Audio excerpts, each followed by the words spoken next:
Welcome to the State Hockey Centre at Royal Park in Melbourne on finals day for the Esanda World Tournament, and the two matches to be decided today, the playoff for third and fourth between the two teams on the field at the moment, New Zealand and the Netherlands, and later on today it'll be the final between Australia and India. Welcome, Ron Riley. Thanks, Peter. I think we're in for a tremendous day's hockey today, and especially the final between Australia and India. I think it's what hockey in Australia needs, with the two top sides, and an interesting game also, this one with New Zealand and the Netherlands for third and fourth. New Zealand in the all-white with the black trimming will be running from left to right on your screen, and players to watch for: the number 10 Arthur Parkin, he had a tremendous game yesterday, and a danger man, the little number 3 up front, Peter Dargy.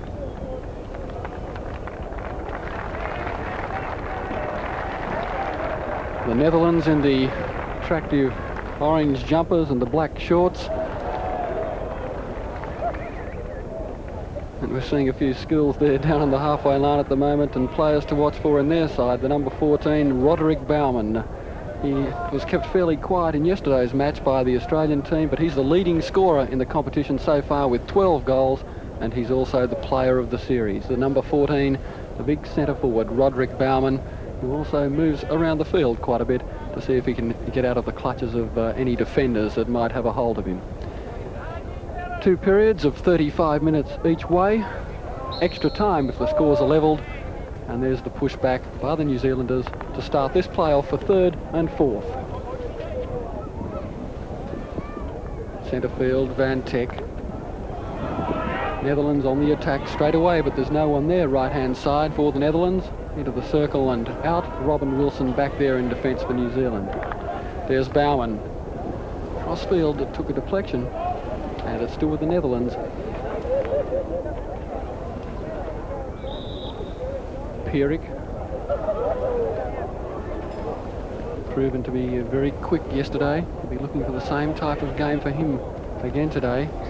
But now we're watching the Netherlands. Van der Haver punching it forward. In there is Den Hartog. Big, powerful defender, Den Hartog. Clash of sticks and the free hit just inside the Netherlands territory. Taken by their captain, Wout van Aspek. Very important game today for New Zealand especially. They've been in the wildernesses such in world hockey since their success in the Montreal Olympics, and it's important today that if they can get themselves into third spot, it'll be a great boost to hockey in New Zealand. Van Teck using that spoon forward that has been prevalent in the Netherlands play throughout the week, and Pierik looking to put his side onto attack in the early stages of this match. New Zealand have it, although not for long. New Zealand in this tournament lost to Australia 7 goals to 3 in their first match. They beat Canada 3-1. They beat England 3-2, Germany 3-0 to make it into the semi-finals. But yesterday, after leading India, after 25 minutes of the first semi-final, they ended up going down 3-2. Should be no trouble for Maurice Marquet. And the New Zealanders have a 16-yard hit. The Netherlands, on the other hand, they lost to India 2-1. They beat Malaysia 5-1, Pakistan 6-3, and they had a big win over China 8-0. They've scored 20 goals, 21 counting yesterday's goal in the tournament so far, and conceded 8.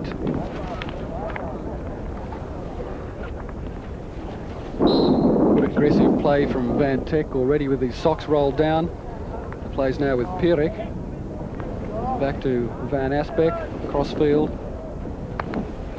Punched forward by Van der Haver. And all the way forward it goes. Harmlessly over the New Zealand goal line, 0-0 after 3 minutes of play in the playoff for third and fourth. Remembering later this afternoon, Australia and India for the final of the Esanda World Tournament. Peter Muskimen, one of the two Muskimen brothers, setting up Parkin in the centre. Into the circle goes Parkin. Spoons it forward to Dargy, but goalkeeper effecting a good save. It's still with New Zealand. And And a dangerous moment there early for the Netherlands. Cleared away down the line, and so they're safe for the moment. Good bit of attack from New Zealand. Parkin's been one of the form players of the tournament, actually, and again, he showed his skills in just neatly tucking the ball into a nice little lead from Dargy, and you know, it's excellent play then by New Zealand. Stuart Grimshaw with that sand wedge forward puts New Zealand back onto the attack, and that familiar spoon down as well, clubbed down, but the stick was over the head. And Den Hartog restarts for Pierik. Kreuzer, who came on as a replacement yesterday, is on for the duration today if he manages to sustain form. Dargy to Miskimen, not too far from Miskimen.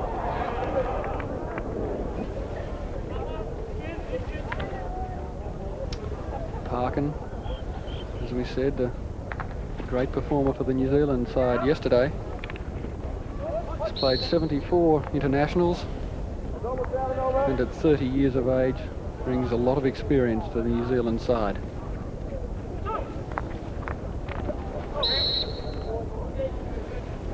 Looking at two different styles in this game. The Dutch are playing a European system of 3 forwards, 3 midfielders, 3 defenders and a sweeper. New Zealand playing 5 up front, 3 midfielders and 2 defenders. So it's a contrast in styles, and interesting to see the different tactics that both teams do employ. McLeod and Miskimen back there in the New Zealand defence at the moment. McLeod, the scorer of the first New Zealand goal yesterday. A great take from a penalty corner. Plunged it into the back of the net, and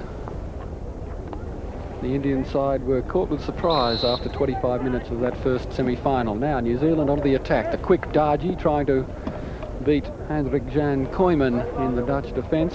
Can't do so, and now it's back with Patel. Ramesh Patel, one of 2 Patels in the New Zealand side. They're not brothers. Brent Miskimen, at 26 years of age, is Peter Miskimen's brother, older brother, Peter Miskimen, 24 years of age.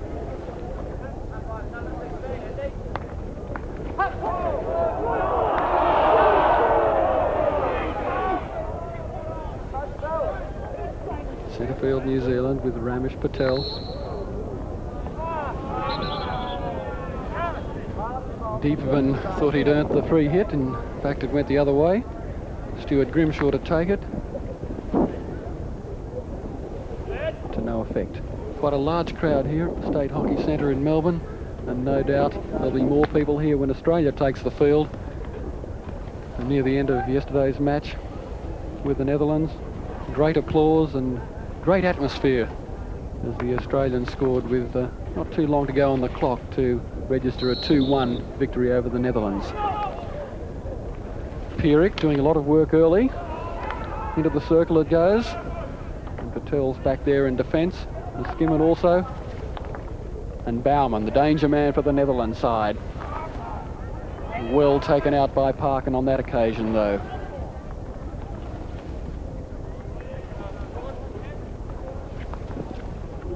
Pierik. Den Hartog. Netherlands looking for a passage forward. They could find one here through Deepavan. Into the circle goes Deepavan. Van Teck was in there, and the first penalty corner of the match goes to the Netherlands for an infringement inside the circle. And no doubt it'll be Roderick Bouwman, the big number 14. It's a beautiful touch on then by Deepavan. What a glorious stop on the goal line then by that New Zealand defender, Robin Wilson. New Zealand still not out of danger. Bouwman. That's the replay. Yeah, it was the replay then. It was a good save on the line, and it was excellent play by the Dutch leading up to that corner, and but New Zealand have kept it off, and they're still 0-0 with 27 minutes to go in this first half.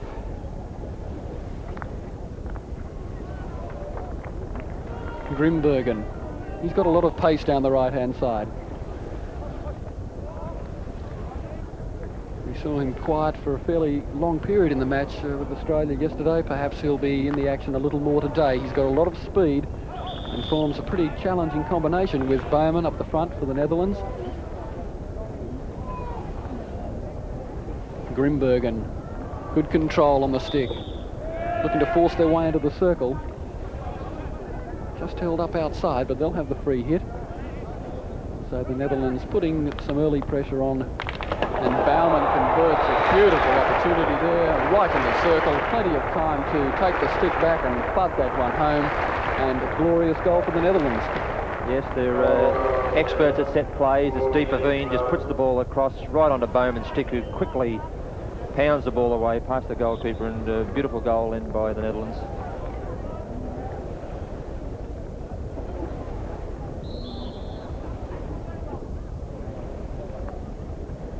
So with 9 minutes gone, in the play after third and fourth, Bowman puts the Netherlands ahead, 1-0 against the New Zealand side. New Zealand, Parkin almost had that under control just outside the circle. Bowman, who's playing up front in the centre forward or the wing spot for the Netherlands, is using a 25-ounce hockey stick. So for hockey people, they'll realise that that's a very heavy stick to be using for a forward. He certainly put every bit of weight behind that shot, Ron. Sure, I wouldn't have liked to have been in goals when that one went in. Possibly a chance for New Zealand. Dargy, good control on the stick into the circle as a shot comes in. It comes back, a rebound, and a chance for New Zealand there, set up by a little Peter Dargy. You watch this good control and a shot right on target, bringing a good save from Pierre Hermans in the Netherlands goal. Dargy still pressurising the defence. The Netherlands captain Van Aspect adopting a more defensive role today as we're watching Koyman move down the right. His attack is foiled though. Now it's with Ramesh Patel. Patel has the free hit just inside their half. Grimshaw.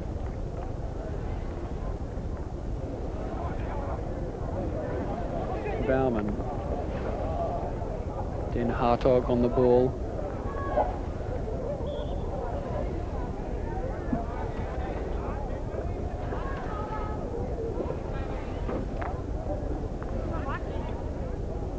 Deeperman forward to Van Teck. Koyman making a run down the right. Deeperman has to get back and do some defending. And New Zealand through Patel will restart play. 1-0 and New Zealanders are down. We've had about 11 minutes of play in the first half.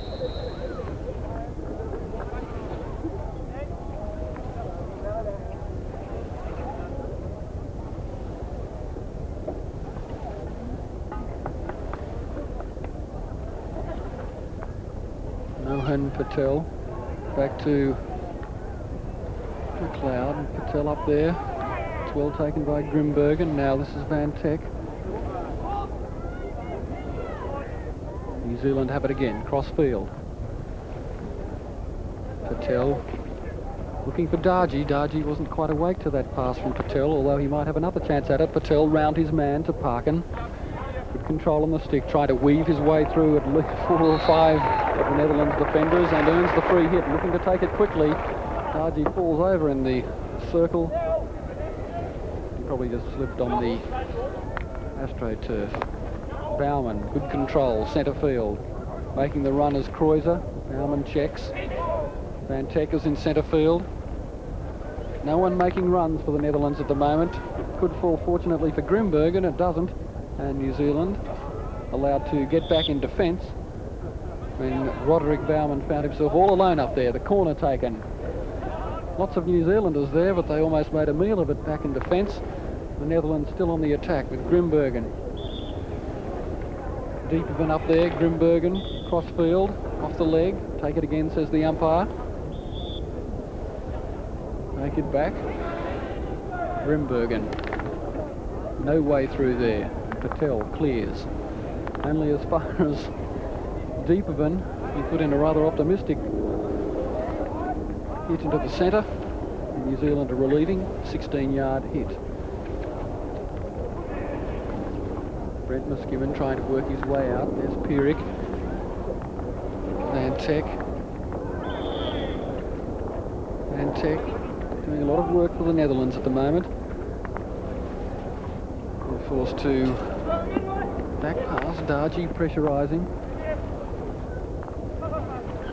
And Pierik, left-hand side of the field, near side to our commentary position. Den Hartog forcing his way into the attack. It doesn't quite come under the control of Den Hartog, and a potentially dangerous situation is averted.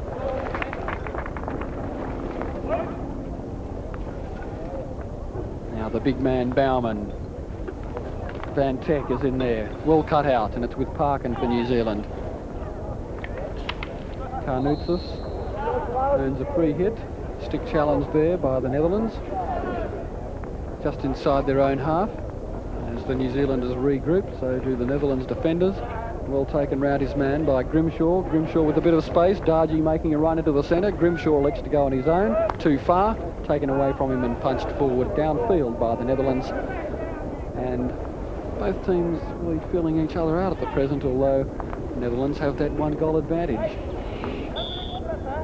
I think New Zealand at the moment have been giving a bit of a run round by the Netherlands. They're in pretty control of the match, the Dutch team, and New Zealand have got to sort of lift their game and bring their centre half, especially Grimshaw, who had a big game yesterday, and then he can then utilise Patel and Parkin, the inside forwards for New Zealand.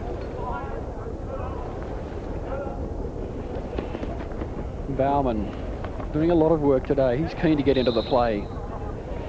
12 goals to his credit so far in the tournament, 13 with that one in this match. It's with Baumann, left-hand side of the field. And Parkin looks to have been given the job to keep the big man in check when he's running from the midfield. Seems to be roving quite a bit today.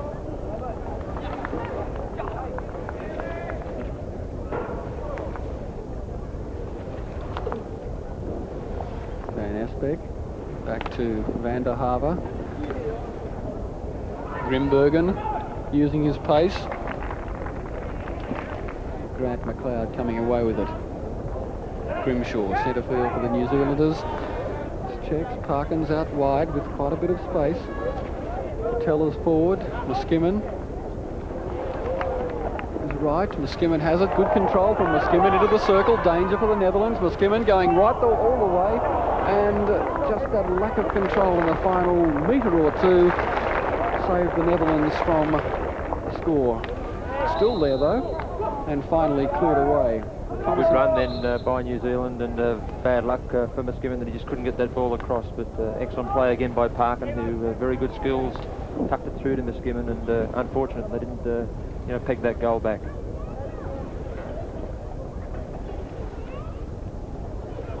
Van der Haver selecting his option. Pierik.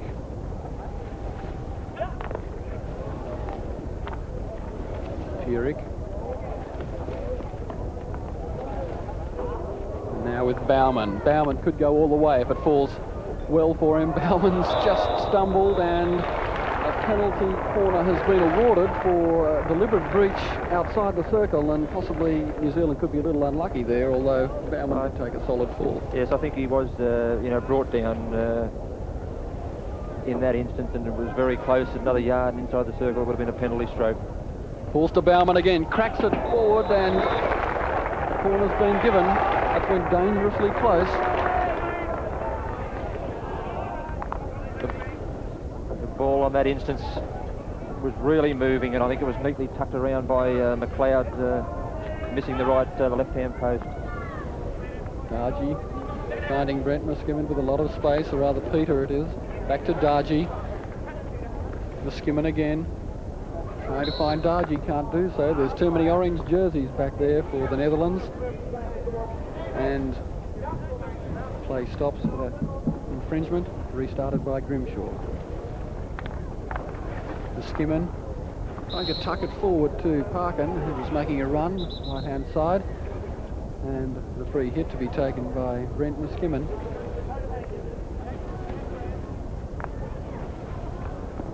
ball, looking for Grimshaw, can't do so. And the Netherlands have a chance to clear it away once again. Enterprising run by Dieperven. Back to Dieperven. Familiar chip forward we've seen from the Netherlands during the week, although they didn't use it quite as much as we expected them to yesterday. Dieperven, Van Teck. Socks rolled down. Good stick control in the water on the AstroTurf. I just tried to do a little too much with that. Through the water there on the left-hand side of the field, the near side to our commentary position. Remembering that the AstroTurf watered before the game to make it easier for the players, allowing them to grip their feet. It's very dry, it gets very slippery. And also, if a player falls down on the field when it's dry, it can result in quite a nasty burn. Van Teck. There's no way through there, and he upends Grimshaw, who wasn't too happy about that. Parkin.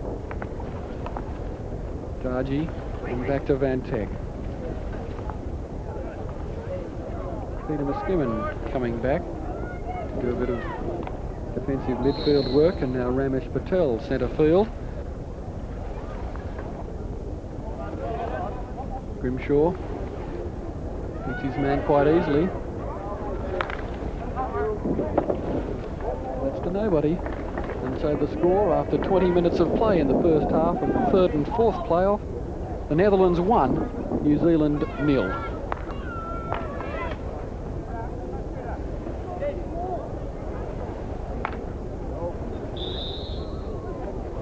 Bowman was heavily checked then with the body from Patel, and it's a free hit to Van der Haave. Some juggling going on there between McLeod and Bowman. The umpire just has a word with the players, telling them to settle it down a bit. And quite a tame match as far as tackling is concerned. We've seen a couple of rough ones so far in the tournament. And it's now with the Netherlands back in defence. Van der Haave looking to push forward, can't do so. Dargy's in the way, although the Netherlands will relieve with a free hit. Bowman now on the right-hand side of the field. He seems to be everywhere today and doing a lot of work and doing it quite well. Van Teck controlling centre field for the Netherlands. Does a lot of work, Van Teck.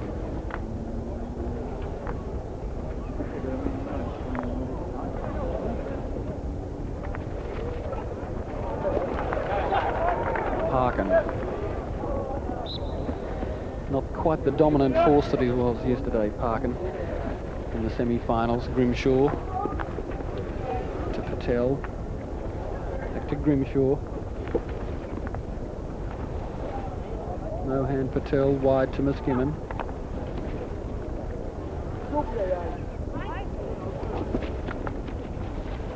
Good control from McLeod. Parkin's back there as well. Back to McLeod. And the Netherlands, a free hit just inside the New Zealand half. It's with Van Teck. Cross field he goes to Dieperven. Dieperven embarking on a run down the right and doing it quite successfully too in centre field. It comes off the foot, could fall kindly here, but just wide from Den Hartog. And really a golden opportunity. He even had time to trap that on his stick. But he elected to go with the first time shot, and he will be very disappointed with that. It was a good shot by the Netherlands, and the midfield trio of Dieperven, Van Heck and Hartog are really showing their presence in this match, and they're really controlling that midfield area of the game. There's too many New Zealanders there for Kreuzer just at the moment. Peter Muskimin forced to come back and do a bit of defending in midfield. It's Stuart Grimshaw, and now it's with Dargy.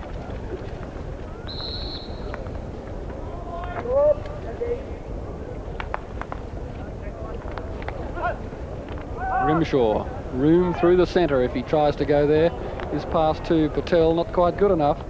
And the Netherlands allowed to come away with it once again. It's with Patel now. Parkin, can they set up play into the circle?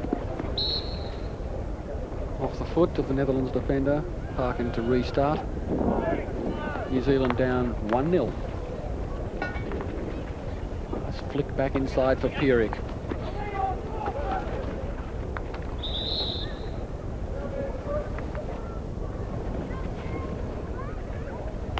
Bauman. Now Parkin and Grimshaw, centre field for the New Zealanders. A long pass, an ineffective one too. Probably hoping Peter Muskimmin was moving onto that ball a lot quicker than he was. But anyway, it puts the New Zealanders into an attacking position. And with 11 minutes to go in the first half of the third and fourth playoff, the New Zealanders are down 1-0, and the Netherlands doing it quite comfortably. Deepervin. Bauman is robbed. He manages to earn a free hit. And forward it goes to Grimbergen, who misses that one, but the New Zealanders don't watch it. Kreuzer will sneak in there. And now it's Deepervin again. Clash of sticks. Free hit going the Netherlands' way. And where's Bauman? Bauman hanging back. And a corner. The result. Den Hartog will take this one.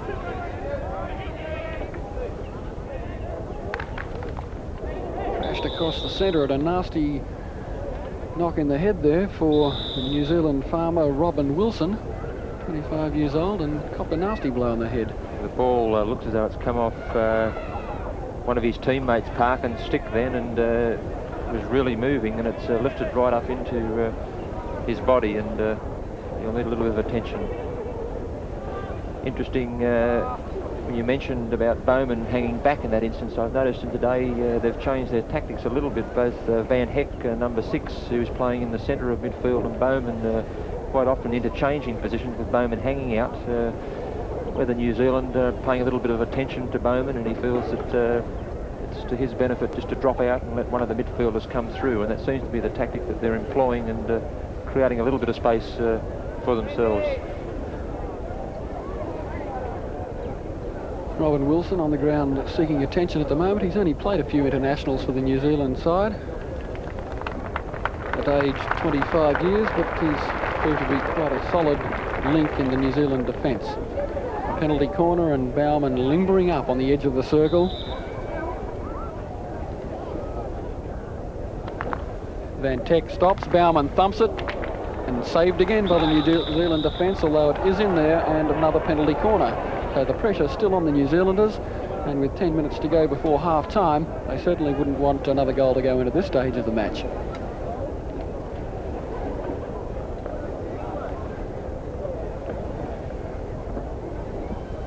Grimbergen to Van Teck, and hammered just wide. Goalkeepers in the game of hockey are a special breed. You know, that ball has got to be travelling at over 200 mile an hour, as you can see here, and what a save that was, right on the line, and I'm glad that I played in the forward line.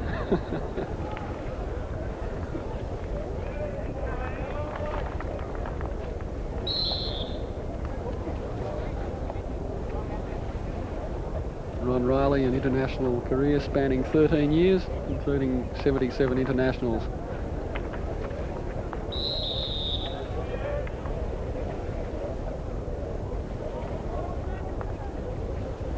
Bauman timing his run well. Bauman into the circle. Will he go all the way? Just saved well then by Maurice Marquet, and indeed McLeod was back then to parry the big challenge from Roderick Bauman. He seemed to check his run and hold it up quite well, and it was the stick of Robin Wilson that averted danger for New Zealand, and now Carnoutzis has a chance. Far side of the field to our commentary position, left-hand side for New Zealand, to put them on the attack, but he can't do so. And the Netherlands, once again, have a chance to assert some pressure on the New Zealanders. Grimshaw forced to chase back and do a bit of defending, as does Patel. Carnoutzis.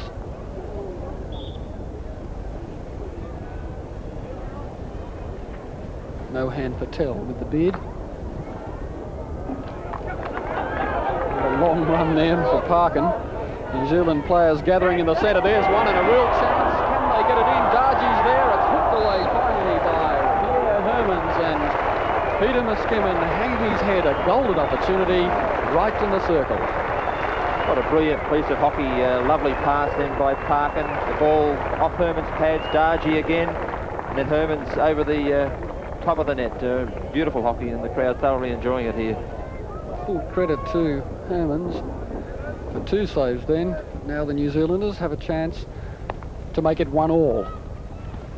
Parkin. And the outstretched arm again of Peter Muskimen just can't quite convert the opportunity. He'll be kicking himself. Parkin again here, just holding the ball up, deciding not to have a shot. Neatly puts it through, and a diving there by Muskimen, but couldn't get hold of it.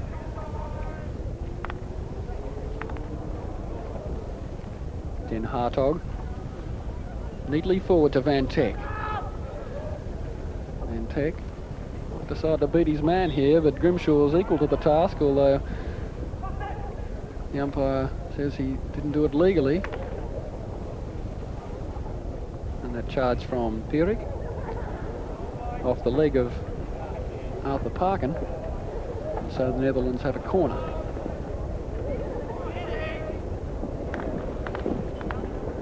It's hanging dangerously in the circle then, the New Zealanders. 6s and 7s at the moment. They can't clear it. It could fall kindly for Van Teck. In the end, they clear it out. But quite a bit of hesitation there in the circle. Certainly not the place to hesitate. And the Netherlands still putting the pressure on. I think Bowman saw that one even in the back of the net even before he trapped the ball. He was looking to get his shot in, but the umpires pulled that up for an infringement, and it's another chance for Bowman to take this penalty corner, and the New Zealand defence setting themselves on the line.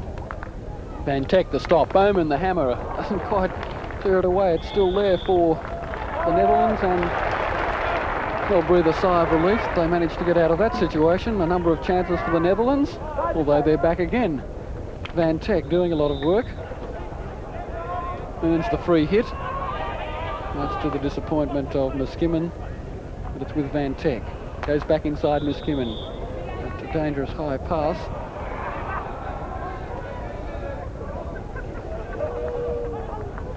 Parkin. McLeod. Cut out by Den Hartog. Cross it goes to Deeperman. He can't control it. It could allow Carnutis in if he's quick enough. He wasn't, and it's back to Van der Haver. Hammers it forward, only as far as Grimshaw. In there as well as Bauman. A clash of sticks. Grimshaw earns the free hit, and Parkin. A lack of control. And quite a number of stick clashes at the moment, forcing stoppages in play. Just when the New Zealand as though they might be mounting an attack. Van Esbeck, Van der Haver spoons it forward. Another little chip for the New Zealanders. A quiet passage centre field with 4.5 minutes to go in the first half. It's the Netherlands 1 leading New Zealand 0 in this playoff for 3rd and 4th.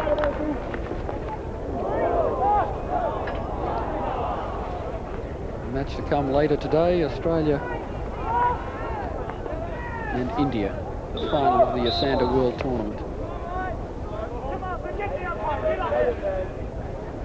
Now Patel. Into the circle it goes. Still there, and a bit of danger for the Netherlands if New Zealand, through Carnutis, can get it back. And there it is. Muskimen and also Dargy were there. But that play created by Carnutis being right on the ball, right-hand side of the field, took it into the circle, and really quite an excellent goal from the New Zealanders. Dargy again in excellent position, a real centre forwards goal, just coming into the spot in front of the goalkeeper and neatly lifting it over his pads, and very dangerous player, number 3 Dargy for New Zealand. Well, that will give the New Zealanders some added heart. After a number of close calls throughout the first half, they could have been down quite realistically more than 1-0, but now they've levelled at 1-all and really back in the match. Pierik, almost on his own goal line. Back to Pierik it goes. Strikes it heavily forward, and New Zealand with the restart. Muskimen don't get through Van Teck, and it's punched forward. Only goes as far as McLeod. He traps it, has plenty of time to have a look around.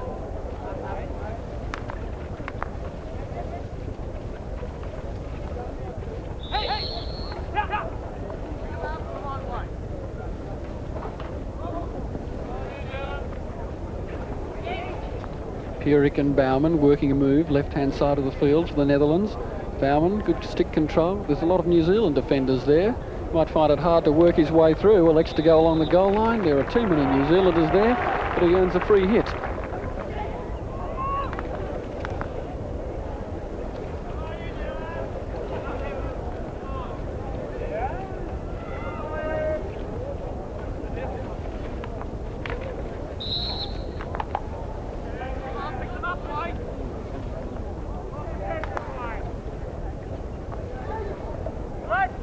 Van der Haver, again employing that long stroke forward, hoping to get his side into a more attacking situation. The New Zealanders have it at the moment. Well cut out by Dieperman, centre field. Van Teck running onto the ball. Van Teck with a lot of speed up. McLeod is equal to the task though, and in the last minute and a half before half-time, a bit of pressure being placed on the New Zealand defence. I'm sure they'll be quite happy to go in at the break at 1-1. Van Teck. 16-yard hit to New Zealand, and so they have a chance to relieve. And it looks as though that could be the score at half-time. 1-1 in this playoff, third and fourth. Sure, New Zealand, Peter, will be very happy with that goal, and I think, you know, we should be in for a good second half now, because it looks as though Netherlands were doing it easy, but they're back in this match, and very important for New Zealand to keep in touch with the Netherlands team. Van Teck forward to Kreuzer, who hasn't been in the play quite as much as he would have liked in the first half. Kreuzer came on as a replacement yesterday. There's Pierik as well as Koeman back there for the Netherlands. So just under a minute to go. It's 1-1.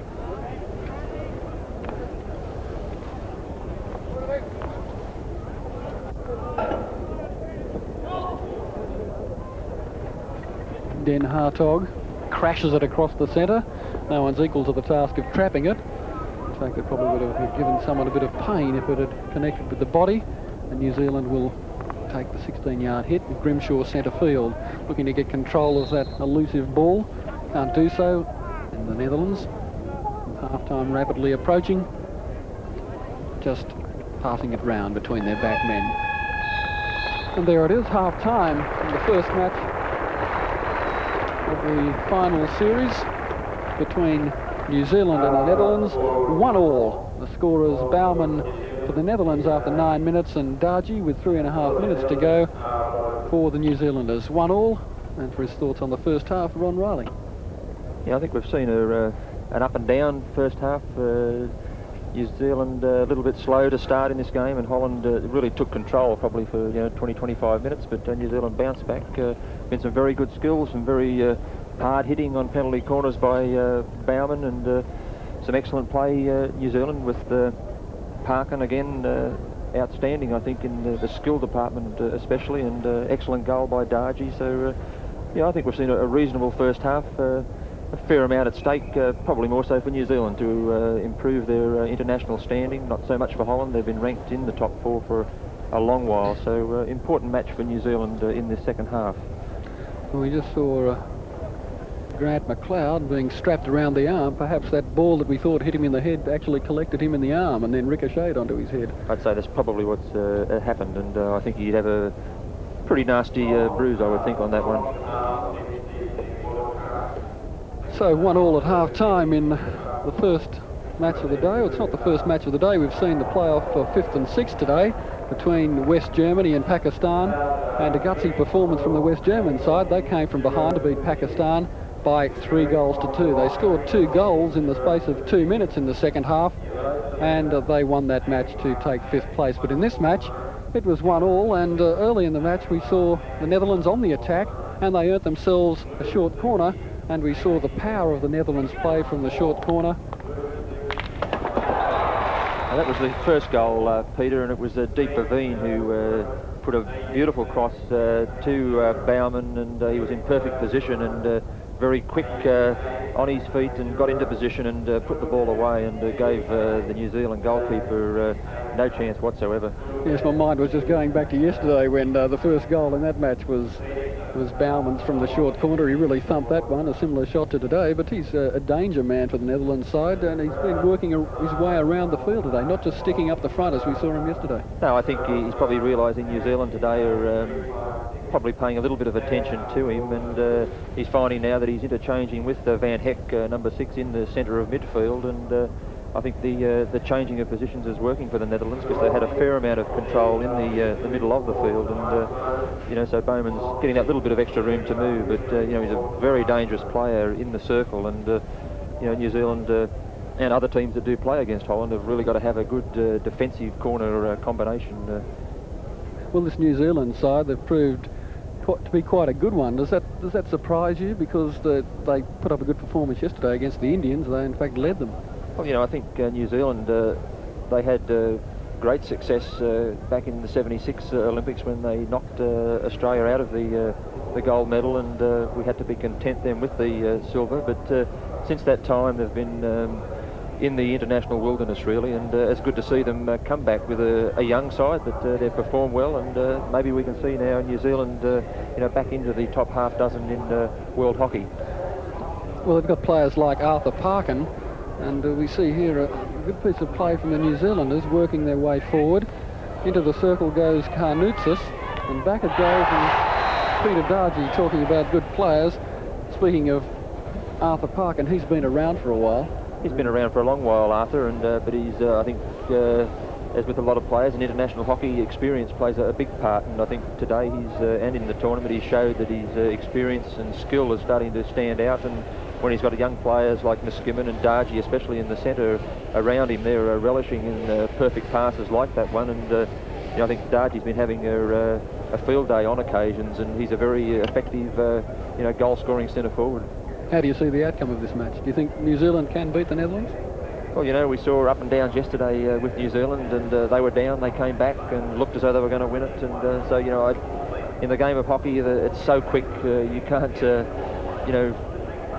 take any chances. The game's not over until the last minute, and I think it'll be a very interesting second half, and hopefully we might see a few more goals scored. And later today, of course, it's the big one, the final for Australia. Do you think they'll beat India? That was the promoter's dream, really, the final between Australia and India, and they've made it. Gutsy win yesterday over the Netherlands. And are they good enough to take it out today? Yes, I think, to get Australia through to the final here, has been tremendous, and the boys have performed very well. India, again, were the form team of the tournament, undefeated.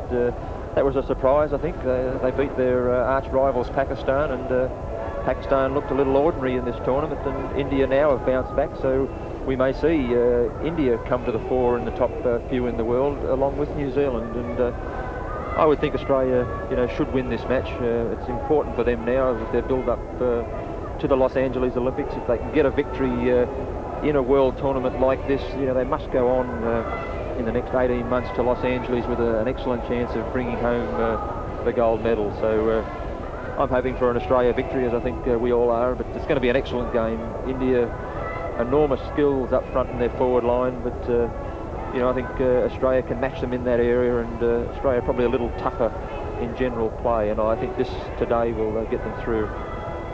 Well, it may be a surprise to a lot of people, but why are Australia so strong in world hockey? They've been thereabouts for many years throughout your career. They were right up there, seconds, thirds, all the time, just beaten in the '76 Olympics by the New Zealanders.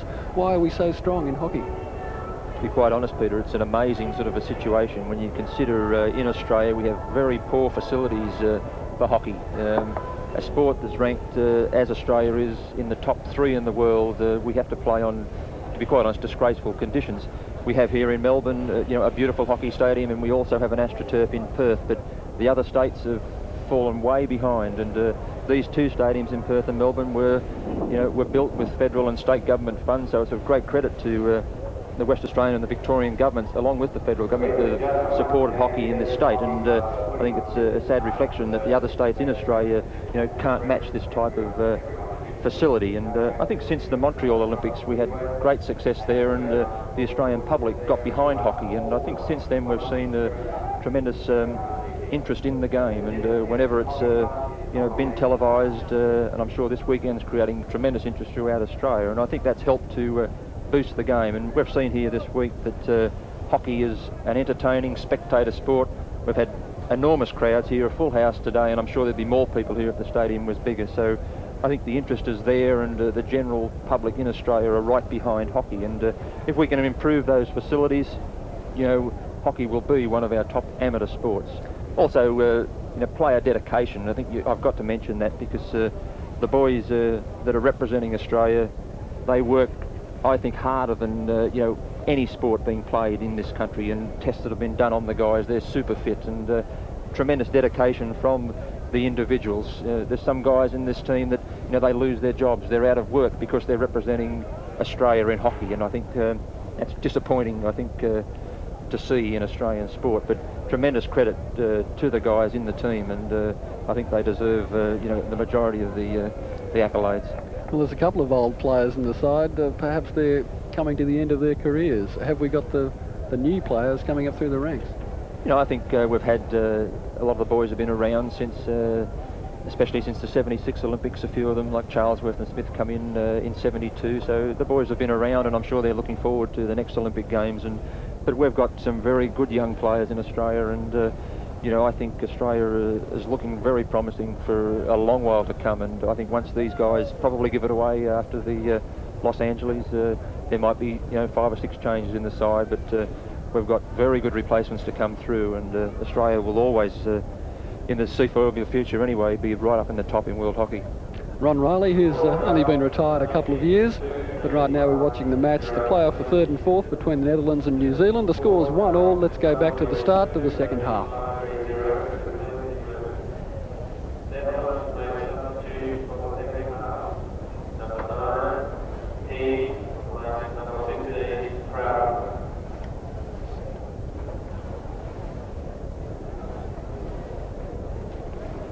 And a replacement in the Netherlands side, number 9 Hein on for the number 15 Kreuzer, and that was the replacement the other way round yesterday. As I said just before half time, Kreuzer not in the play to a great degree in the first half, and so the replacement's been made. 1-1 the score, 35 minutes in this match to go, and if scores are level at full time, there'll be 15 minutes extra time each way, so 30 minutes extra time. And if scores are still level, while the final result of a draw is registered in international hockey, a result must be decided, and that will be decided on penalty strokes. 5 players from each team will line up and attack the goals, and the winner, of course, on penalty strokes, the winner of the match. Ramesh Patel working his way forward. Good skills on the ball from Patel. Just can't quite backhand that one to Muskimen, but still with Patel. Carnoussis, and back in defence Bauman. Well, there's Bauman with Grimbergen up front.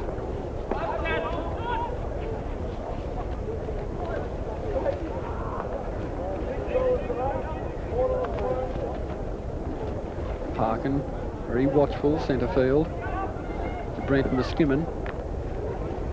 It was a painful blow on the leg for Hein, the replacement.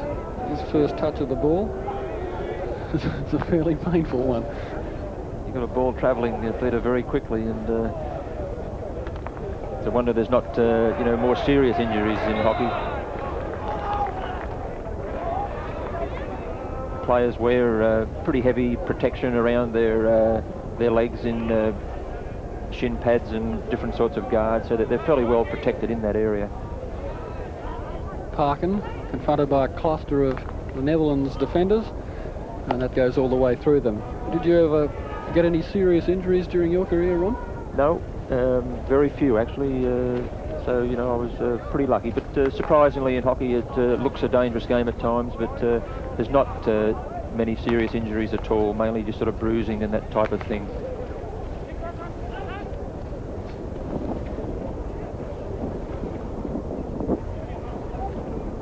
McLeod, plenty of time to think about where he's going to place it. It's Mohan Patel, couldn't control it, and that gives the opportunity for the Netherlands to move forward. And it was Van Teck in there, and now it's Deepervan, challenged by Ramesh Patel. Patel comes away with it, and the Netherlands again in control.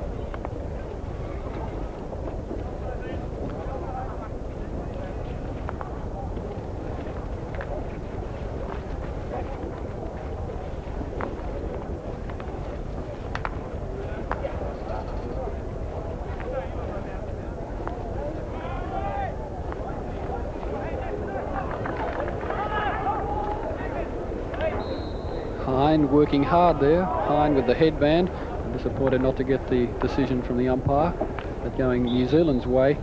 New Zealand attempting to force their way out of their own territory with the score at 1-1 and 3 minutes gone in the second half. High flick forward. Well controlled there in defence by Van der Haver, and the Netherlands just outside their 25-yard line with the Van Teck. Purik. Den Hartog, not quite enough pace to get onto that one, although the challenge by the New Zealander is penalised in the free hit in an attacking position to the Netherlands, quickly taken by Den Hartog, and almost a chance falling there to Koyman. Didn't quite have it on his right side, looking to get the shot in, but it's still there with the Netherlands, and an opportunity for Grimbergen. Crossfield well stopped by Van Teck. Didn't have time to get the shot in as two New Zealand defenders were there. Grimshaw and also Patel. A penalty corner is the result. And Grimbergen to Van Teck, and then Baumann. It looks to be the order. Still there. Kreuzer diving all over the ball. Couldn't quite get the shot he would have liked in. And New Zealand surviving another moment of anguish there as a very, very good penalty corner attack of the Netherlands, just failing to net that opportunity. Brilliant save in by Marquet. He had it on his pad, just lost it for a little minute, but cleared it. Another shot then from the Netherlands, but saved again by Marquet and put away. Well, in goals, the reflexes just have to be so quick to get those heavy pads moving. Do goalkeepers ever have a great deal of trouble moving the heavy pads into position, or are they light pads? No, they do a lot of, they're fairly heavy, but they do a lot of training, sprint work with their pads on over short distances, and there's a lot of reflex work that they do practice, and if they haven't got that sort of a skill, well, they just don't make it in top-class hockey.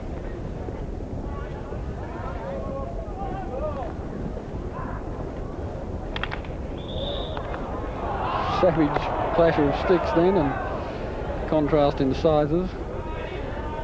The Netherlands defender Van der Haver on the small Darji. In centre field, it's with Van Teck. A bit of space for Baumann. Van Teck looking for Baumann. The overhead pass has found him, and Baumann moving well. Right-hand side, crashes it across the centre, and just out of the reach of the replacement player Hine. In there as well was Grimbergen. With Parkin to McLeod. Ball forward to Darji. Darji checks. And Parkin making a run, but that's spoiled. Darji in there with Van Teck battling away. That's with Deepervan. Wide to Van Teck, and a rare occasion of no control from Tom Van Teck. With Den Hartog. Centre field for the Netherlands. 1-1 the score. Still some pressure being applied. Baumann still roving. Wasn't a good pass from the big man. And now it's with Carnoustas. Darji not interested in that for the first moment. Tried to get it on the comeback, couldn't quite do so. Carnoots has it again. Although there's hardly any New Zealand attackers up there at the moment, Carnoots is waiting quite some time before electing to find Patel. Can't do so. Deepman comes away. It's a good tackle from Patel, who in turn has a good tackle effected on him by Van Teck. And Van Teck, confronted by two New Zealand defenders, earns the free hit. Koyman back to Van Asbeck.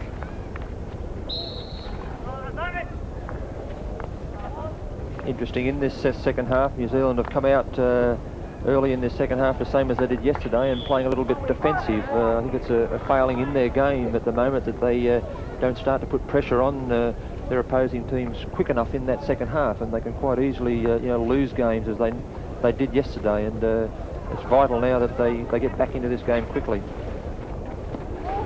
Koyman trying to bustle his way through, does so successfully and just couldn't quite keep it in the field of play, and probably a little fortunate for the New Zealanders. Koyman looking very dangerous at that moment. And still some danger for the New Zealanders if they're going to defend like that. Just short passes inside their own territory won't work, and now Darji trying to beat Van Asbeck and earns the free hit. Good aggressive play from the little Darji, confronted by the big Netherlands captain.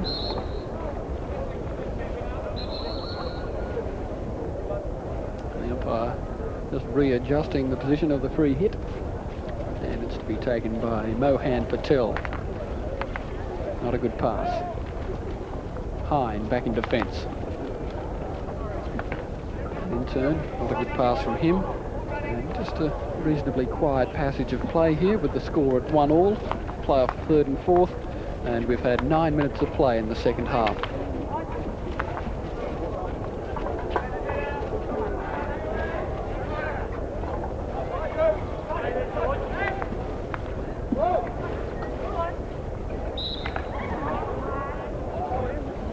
Koyman. Bauman.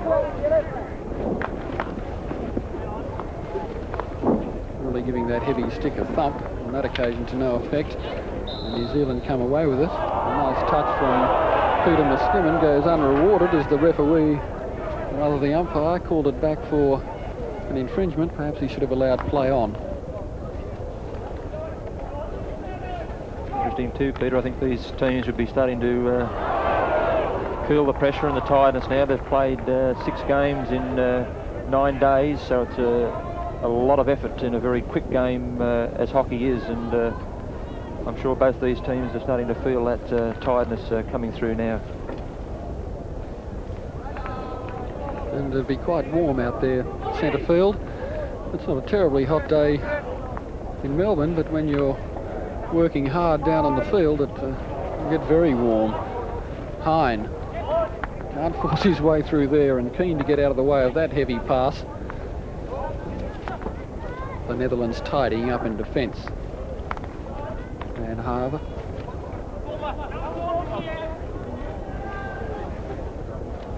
Mohan Patel. A long run for Peter Muskimen. He might just get there. He does so. Looking to beat Pierik. Comes off Pierik's foot. Still there. Chance for the New Zealanders if Muskimen could see where the ball was. He took his eye off it for a fraction of a second. And some pressure for the Netherlands as the New Zealand side mount something of an attack. But that comes to an end. Muskimen then coming over from his right wing spot, and that's the sort of play New Zealand's got to do, interchange a few positions and try and get the Dutch defence into a little bit of confusion, and it may open up a few gaps for them. Pierik. No way through there. Muskimen trying to get away from his opposite number. And in centre field, it's Ramesh Patel. Muskimen can't get through there as Van Teck makes a good tackle, and Grimbergen pacily down the left. Can he get into the circle? He does. A chance for the Netherlands. Just moving a little too quickly for the number 9 Hine. And a good piece of play set up by Grimbergen, and he's very quick. Excellent skills from Grimbergen then, and especially controlling that ball with one hand, and that's no easy thing to do. And nice play then by those two. Now we're watching Dieperman. Ball trapped in the centre for Van Teck. It doesn't quite fall for him. It came off his leg, or some part of his body, in fact. And the umpire says a free hit. Parkin, right-hand side of the field for the New Zealanders, inside his own territory. Some aggressive play then from the Netherlands. Parkin told to quieten it down a bit. He probably had a few words to say.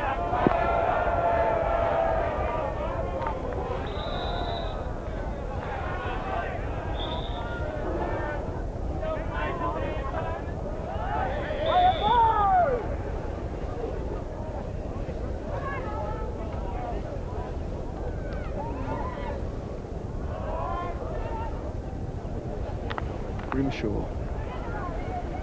Cut out by Den Hartog.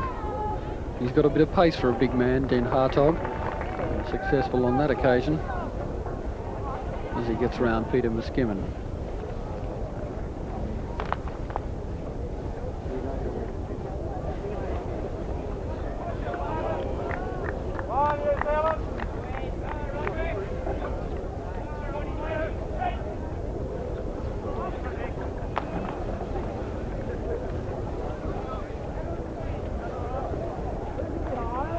McLeod had plenty of time to see that one. Trapped it well, played it forward nicely to Muskimen. Muskimen tried to beat Pierrick, who proved to be too good on at that moment. And that's now with Parkin, a veteran of the New Zealand side. Grimshaw has it taken away from him by Bowman, well centre field. Bowman looking up, good control on the stick, very watchful. So is Robin Wilson, as he knows the skills of this man. Bowman back to Van Teck. Van Teck to Dieperman. Dieperman sees Bowman and an excellent long ball cross field. Bowman, this could be danger for New Zealand. Checks, comes back in centre field. A couple of the Netherlands players, but Bowman can't quite get it across then, and he's penalised for that piece of play. And the big Roderick Bowman looking very dangerous, moving left-hand side of the field. Cloud wasn't going to take a backward step then, and he give Bowman some of his own, I think, in that bit of play. And Muskimen's having a few words to say to Bowman as well. And now it's with McLeod. Cut out well then by Den Hartog. Van Asbeck. Van Asbeck and Parkin having a battle.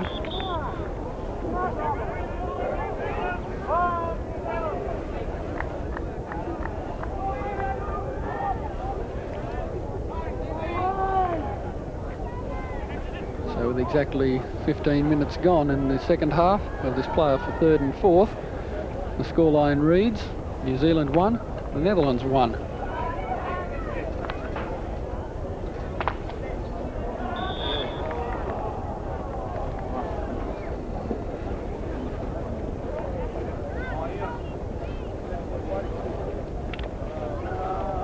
Dieperman.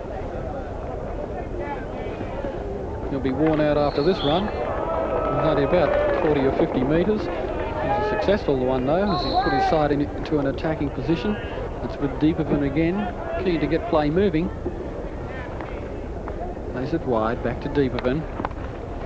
The New Zealand defence good enough on that occasion. And Carnoutsis comes away with it, looking to work a 1-2 with Peter Dargy. Can't do so, as they're very quick to get back there, the Netherlands defenders. And it's with Den Hartog. Muskimen and Carnoutsis. Carnoutsis, can he get through? Can't quite. No penalty for the stick challenge. And play still moving. Grimshaw. Centre field to Patel. Wide it goes to Dargy. Looking to set up number 9, Peter Muskimen. The younger of the Muskimen brothers, can't do so. And another stoppage in play with the score at 1-1.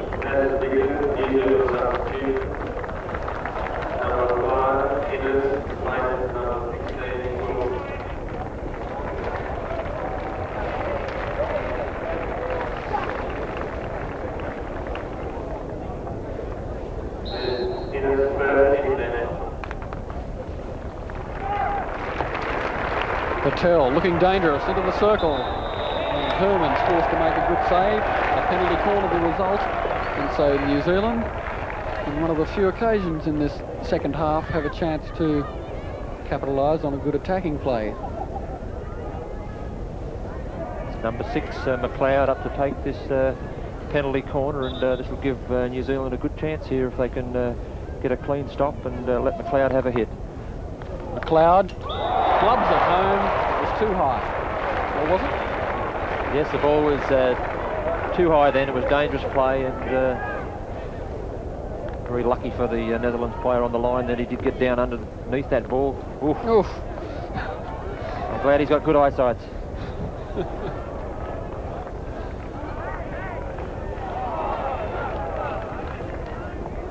Almost the first casualty of the day. Parkin, centre field, a chance for Darji. He misses it on the first attempt. And Darji will be kicking himself for that one. He had a second or two to have a shot there. 2 opportunities from New Zealand then off the penalty corner, and Darji here should have put that one away, but he's mishit it. Herman's, the goalkeeper, was off his line, and bad luck then for New Zealand. So some misfortune for the New Zealanders with Peter Darji. He's played 24 internationals for the New Zealand side at just 22 years of age.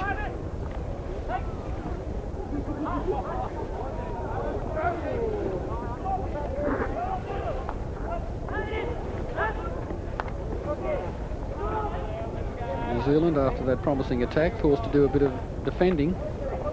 Mohan Patel, the one called on to defend. It's with Grimbergen. Grimbergen again. He just tries to do a little too much on occasions, Grimbergen. There certainly was no way through there, and that play allows New Zealand a chance to move again into an attacking situation. Van Teck with the socks rolled down signals that he was at fault on that occasion. And a chance for Darji, moving confidently. Can he go all the way into the circle? He can't, but the New Zealanders have a free hit just outside the circle. Put that challenge on Darji, and Ramesh Patel is to take it. It'll be interesting to see what they do here. A short one, looking for Parkin. Parkin wasn't ready for it. It was too hard for him, and a wasted opportunity for the New Zealanders.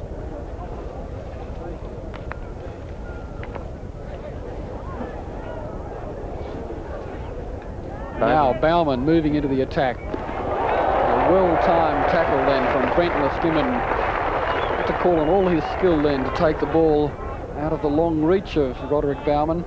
But he did so extremely effectively, and that probably saved a certain goal if Baumann had got into the scoring position. So he had a very good opportunity there. He was right out in the open, but an excellent save from New Zealand. That's with Pierik. Another good tackle from the New Zealanders, working hard at the moment, and Darji, a real chance for New Zealand. Darji cuts it back nicely to Parkin, but the number 11, Van der Haver, equal to the task for the Dutch defence, and New Zealanders foiled again. I think both teams now putting a little bit more life into it. They realise there's only 14 minutes to go in this game, and they want to get a result, and New Zealand especially looking a little bit more lively.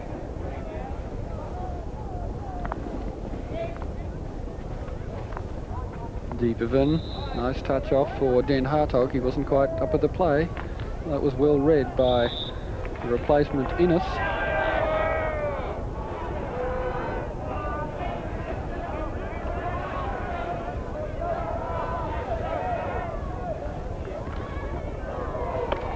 Well-timed tackle from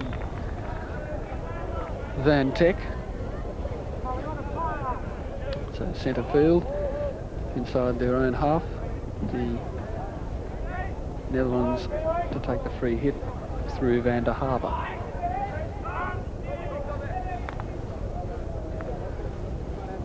Right to Deepervin.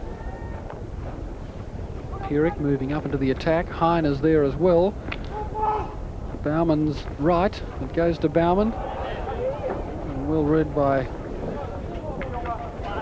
Innes, the new player from the New Zealanders, 22 years of age.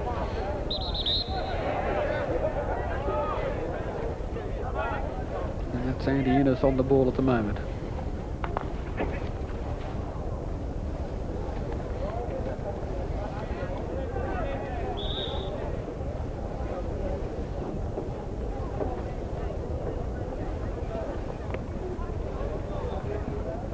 Pierik.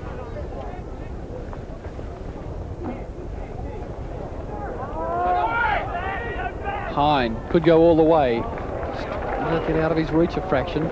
Promising attack from Hine. Carnoutsis back in defence for the New Zealanders. And Bowman couldn't quite control that one near the sideline. And it's with Mohan Patel. Forward to Niskanen.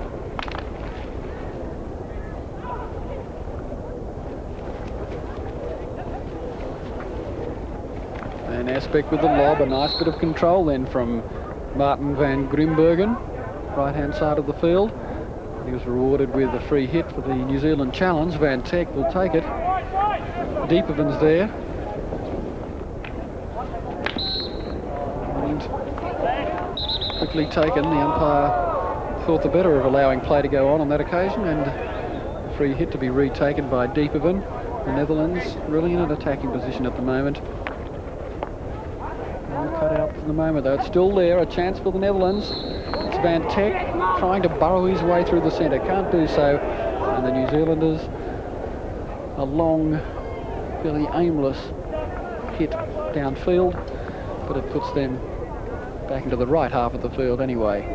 With 11 minutes to go, the score: New Zealand 1, the Netherlands 1 in the playoff for 3rd and 4th. The match to follow here this afternoon in front of a big crowd here at the State Hockey Centre in Melbourne. The final of the Esanda World Tournament for 1982.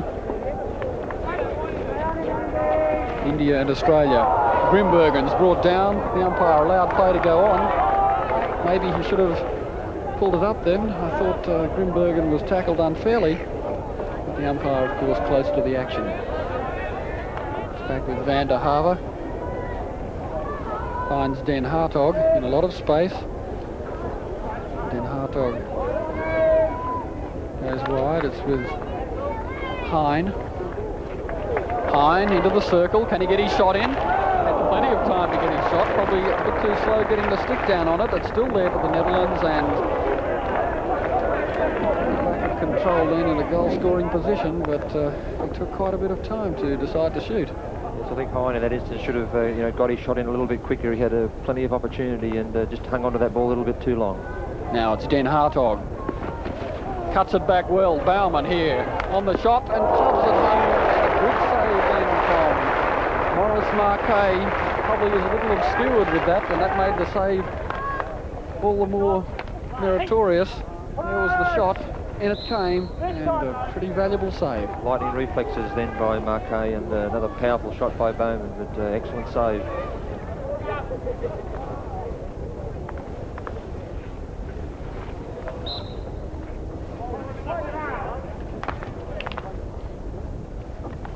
Dargy beats one man. Well read by Van Teck, or rather the Netherlands captain Van Aspect.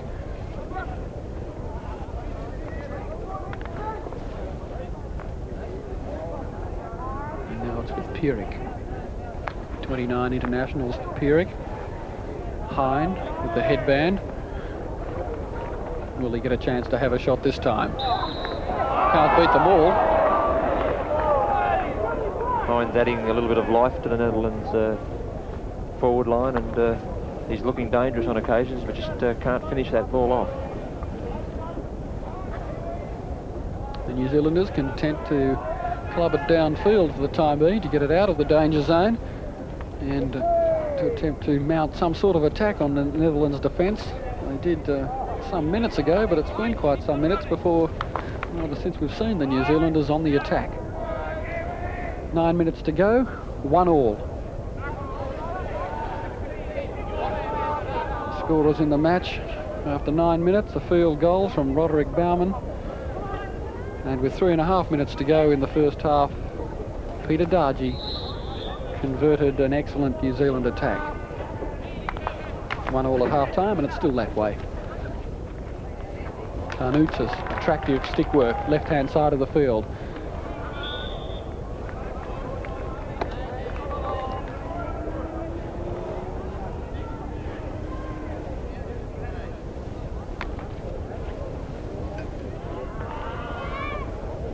thoughtful ball, cross field to Pierik. Back to Van der Haver. Van der Haver trying to take on Peter Dargy.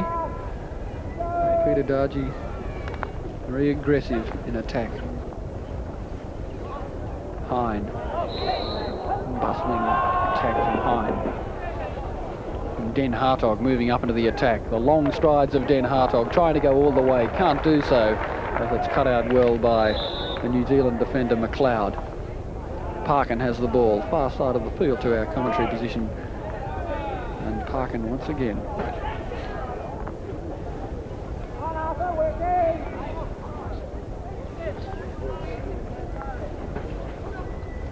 Hine. Van Teck. There's Bauman looking dangerous out wide. Will it come to Bauman? It's still in there for Grimbergen. Bauman almost begging for that ball in, just outside the circle. On his right side, Van Asbeck has it. Elects to pass back.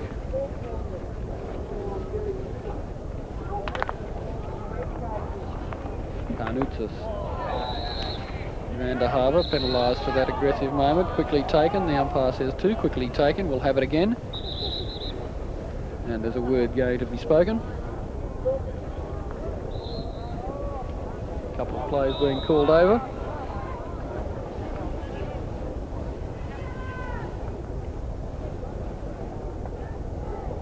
And his hand into his pocket. And the green warning card for Van der Haver, who jumped in there with his stick unnecessarily, according to the umpire. Ramesh Patel to Mohan Patel, no relation. Carnoutzis.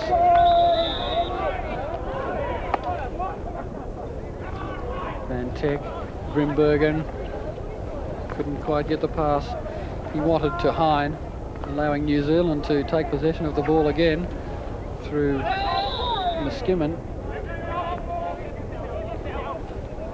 Grimshaw. Parkin. Back to Grimshaw. Patel is there. Clash of sticks between himself and Deeperman. Deeperman comes out the better. Wins the free hit. Ricochets opposite Patel's stick.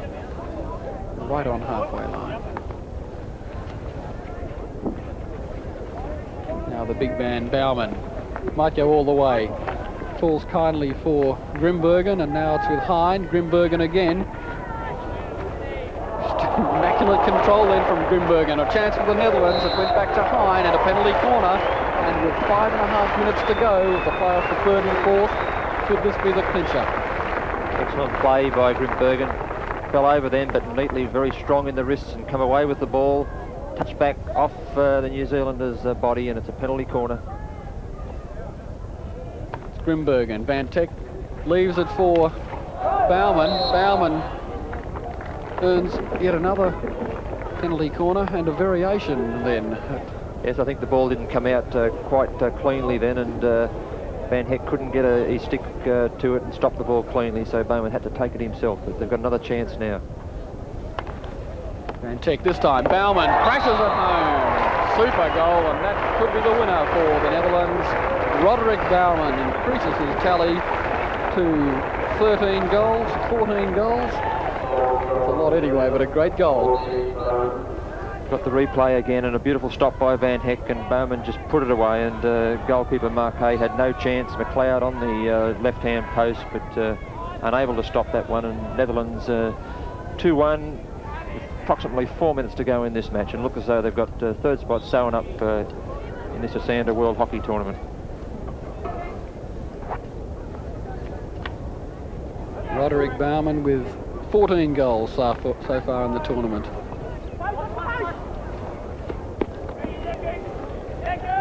And 11 in the preliminary rounds, 1 in the semi-final yesterday and 2 today.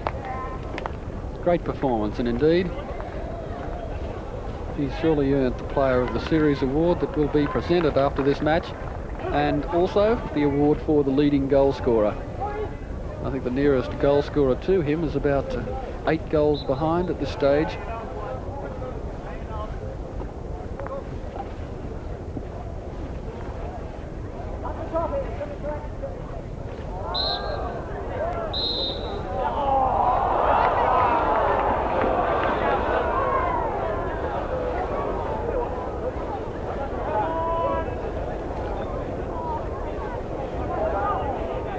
Bauman. Another chance for another goal and a hat-trick of goals. Sure he's enjoying this, Peter. Grimbergen, Van Teck, Bauman selectively attempted left of the posts, but not that time. It's the replay. He saw the opening, but just couldn't quite get it where he wanted it to.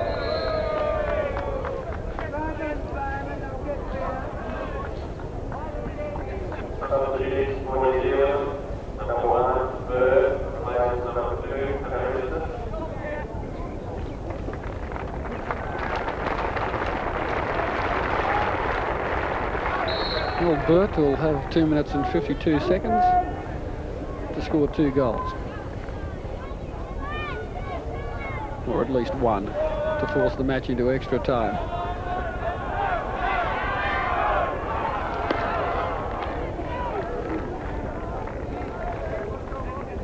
I think the Netherlands in this instance now, they're a very experienced team, and with their defensive system, I don't think they're going to let New Zealand back into this match.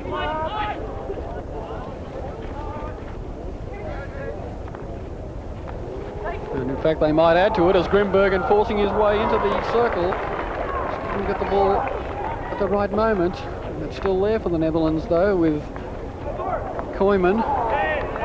New Zealanders forced again to defend in the later stages of this match. Back there is Patel. So is Innes. 32-year-old Andy Innes, replacement player for New Zealand.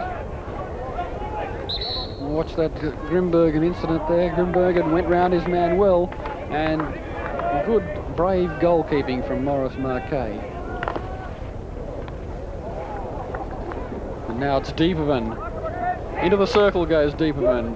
Good challenge from Innes. Has been awarded. And in the dying minute and a half of this game, it's Dieperman.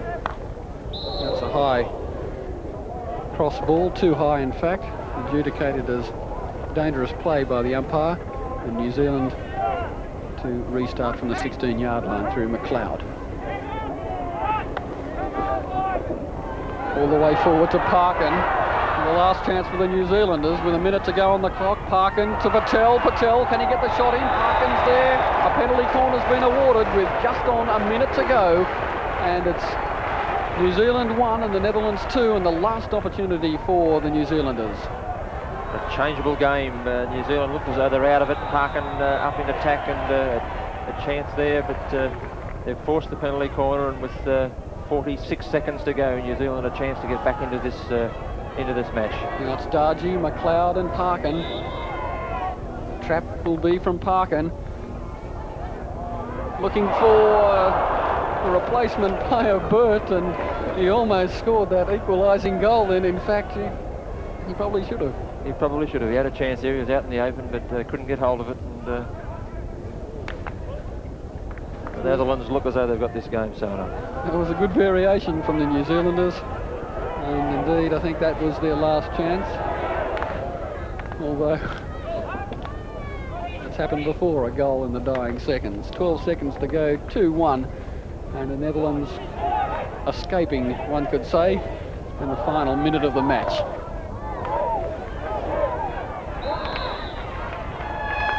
And there it is, it's all over. The Netherlands end the tournament in 3rd place. A big performance today, and a great performance from Roderick Bauman. Goals in the 9th and 66 minutes. And New Zealand, the lone goal scorer, Peter Dargy, with 3.5 minutes to go in the first half. Ron Riley. Yeah, I think it was a reasonable sort of a game. Not a great deal in it for these teams, bar getting a 3rd or 4th position, but naturally they both would have liked to have been playing in the final. But the game a little bit dull for the majority of it. Naturally we like to see goals in hockey, and for today a tight defence from the Netherlands, and New Zealand probably not throwing enough into attack to create the opportunity to win this game. And Bowman with 2 goals from penalty corners, a good effort from him, but probably a little bit disappointing game, but I think that it'll be made up for in the Australia-New Zealand game to come. But well done to the Netherlands and bad luck to New Zealand, but they've got themselves into the top 4 in the world, and that's a tremendous effort from their part, because I think prior to this tournament they were down to outside of the top 10, so an excellent result for the New Zealand team. We're going to have a look at a replay of just what happened in the last stages of the match, and this was the penalty corner, and really Roderick Baumann thumped that so hard. You know, the goalkeeper just had no chance. The ball was going so quickly, and you know, he's definitely a powerful corner hitter, and one that a lot of teams in future international competition have got to you know, start to try and counter. Otherwise, Bowman's going to continue scoring that amount of goals in world-class competition. Well, they've actually tried to limit the number of goals scored from the penalty corner with the introduction, or rather the taking away of the hand stop. Well, that was the idea of getting the ball used to be able to be stopped by the hand, and it used to be stopped very cleanly, and gave the corner hitter a lot of time to take his hit, and they decided to change that rule and make it a stick stop, but I don't really think that it's making all that much difference. Bowman scored a lot of goals, and they're stopping the ball just as cleanly with the stick as they were with the hand, so maybe that's one that the powers to be have got to sort of think a little bit more on, because hockey's when it's played open and attractive, we like to see field goals being scored, as the Australians and the Indians and Pakistanis do, and you know, maybe a little bit more thought should be given to that area of our game. Would you like to see a change in that area? That's been a change, but as you said, the change had come, but it doesn't seem as though it's worked. I think you know, I much prefer to see field goals and in open play being scored, so you know, we possibly should look at that area of maybe encouraging that area of our play. So the final score in the playoff for third and fourth, the Netherlands 2 goals to Roderick Baumann, who'll be receiving the award shortly for the player of the series, and he'll also receive the award for the leading goal scorer, the goal scoring award taken on the preliminary stages of the competition. He netted 11 up to the semi-finals, and the nearest man to him was in fact one of his teammates, as well as Manzoor from Pakistan and Batch from Australia, and also Darji from New Zealand. Van Teck was Bowman's teammate.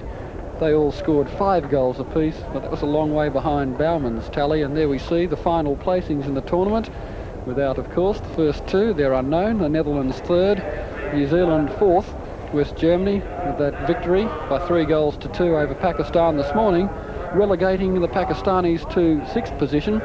Then we have England, who defeated Malaysia in the first game this morning, and Canada and China with the minor placings.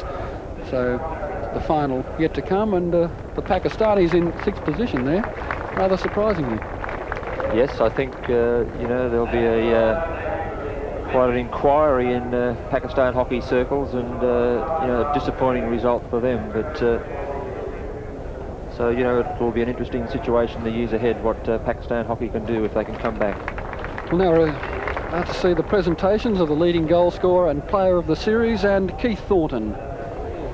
Harry Nedavine, the chairman of the organising committee, and all the hockey enthusiasts that have helped you put on this outstanding tournament and present it so well. Thank you very much, Harry. It's now my great pleasure to present the Esanda trophy to the player of the series, and it's Roderick Baumann, attack forward from Netherlands.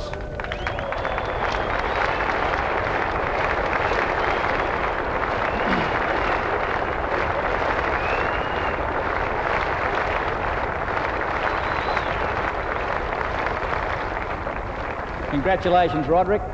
Thanks very much. I hope this trophy over the years helps you to look back at the 10 days you've spent in Melbourne in December '82 with happy memories. I hope it's a reminder to you of your excellent personal performance in the tournament. Well played. Thank you very much.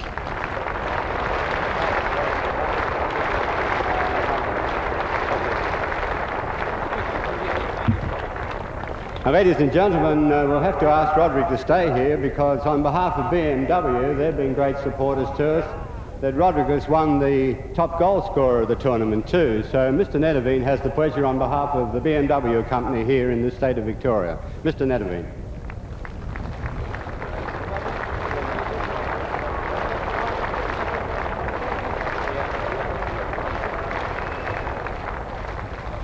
On behalf of the Dutch team, I want to thank all the mates of the organization. It was a really fantastic tournament.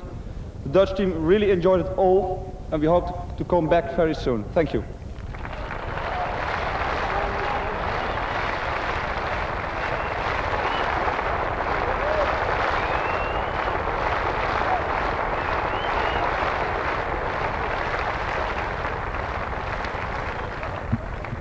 Now, ladies and gentlemen, it's a tremendous thrill to have Mrs. Laura Levy here, the wife of the late Frank Levy, who was a wonderful father of hockey here in this state of Victoria and in Australia in 1956. Frank was the leader of the tournament, as you know, in the Olympic Games, and it's great to have you here, Mrs. Levy, and a great thrill for you. Thank you. Ladies and gentlemen, the Frank Levy Memorial Trophy for Fair Play Cup has been won by the People's Republic of China.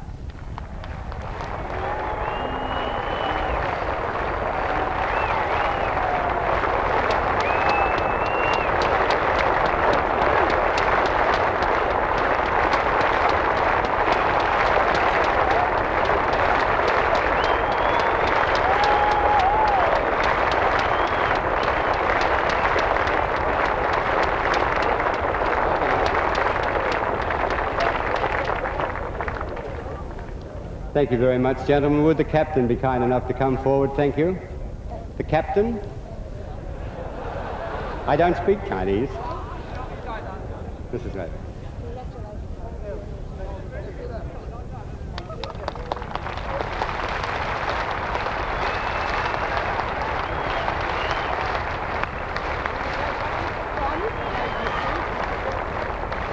Thank you, thank you.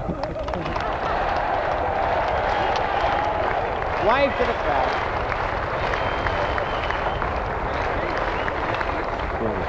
Thank you very much, Mrs. Levy. It's delightful to have you here, and you're very kind. Thank you very much.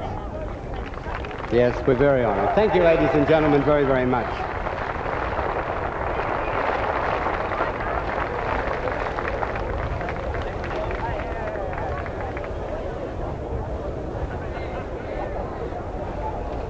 Well, a tremendous performance then, and a great ambassador for his country, Roderick Baumann, and a great player, Ron. Yes, he's you know, he's only been around a short time, but he's cemented his position in the Netherlands team, and you know, he's taking over from Paul Litchens, who was one of their top players for a long period, and Baumann, with his corner hitting, a devastating sort of a player, and he's also scoring some field goals as well. So I'm sure he's going to be a dominating force in the Netherlands team for quite some time, and they've definitely got a very good outfit, and I'm sure they're going to remain in the top few nations in the world, especially leading up to the Los Angeles Olympics. Well, it's a very colourful sight here in Melbourne today at the State Hockey Centre at Royal Park. The sun's shining brilliantly now where it was cloudy earlier, and all is in readiness now in just under half an hour's time for the final of the Esanda World Tournament between Australia and India. Right now we're going to have a look at how Australia and India actually made it to the final.